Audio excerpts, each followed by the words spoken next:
Hi, I'm Jody Sharpe, and I write books about angels. I've written 4 books in the Mystic Bay series, and I've always loved Christmas. So my latest one, Town of Angels Christmas, of course, is all about Christmas and love. It's a love story. But besides that, it's about rescuing horses. And so before I go into that, I want to tell you about my love of Christmas. Started when I was a little girl, and I loved the poem The Night Before Christmas, with the images of Santa on the roof and the reindeer and the moon on the snow outside, making it appear like midday. What beautiful imagery. But I also loved the books A Christmas Carol by Charles Dickens and The Grinch That Stole Christmas by Dr. Seuss. Because in these books, Scrooge and the Grinch seem to turn around their negative ways and find love in their hearts. And that's what my books are about. They always have happy endings. Well, of course, in my latest book, there's a happy ending. And there always is a Scrooge character, a bully, someone that turns their face around toward love.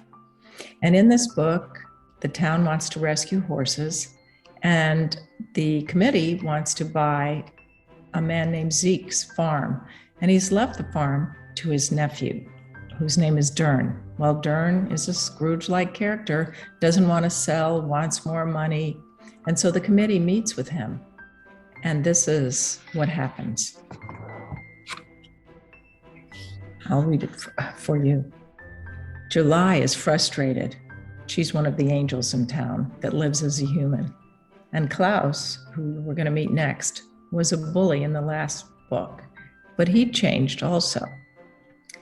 Klaus begins, and he again awes me with his composure, his kindness, wit, and persuasiveness.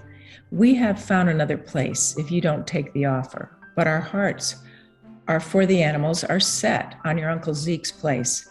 Doc can oversee the animals, and the town will be thrilled, and we will move on.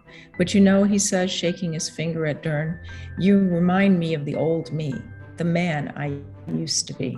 I'm embarrassed. It was me. But this town changed me. Angels appeared here to little children. People are kind here, helping children and animals less fortunate. The noble thing to do would be to help us reach a settlement. Take this overly generous offer, or we will take the horses elsewhere. Dern is silent. The next move is the way the angels move, I announce. This is Angel Ken talking. So before we adjourn our meeting, we welcome you to please stay. Gabe and Josh have invited us all to drink and eat the best cinnamon rolls in California and quench our thirst, lemonade, tea, coffee. Ignoring the 2 insensitive men, we all take turns taking drinks and rolls, and Doc walks back in. But Dern seems furious. He hasn't caused a confrontation. We are ignoring him. No deal, he says. He and his timid attorney leave the house. What's next? Andy says. Well, what's next is everything works for good, because Dern does change. Dern's face is turned towards Christmas and love. And that's why I write about angels and love, because it helps me as a person, and I hope it helps my readers, because to me, Christmas is in our hearts and always will be if we just let it be. Well, that's all for now. Hope you have a wonderful Christmas, and I hope you want to read Town of Angels Christmas.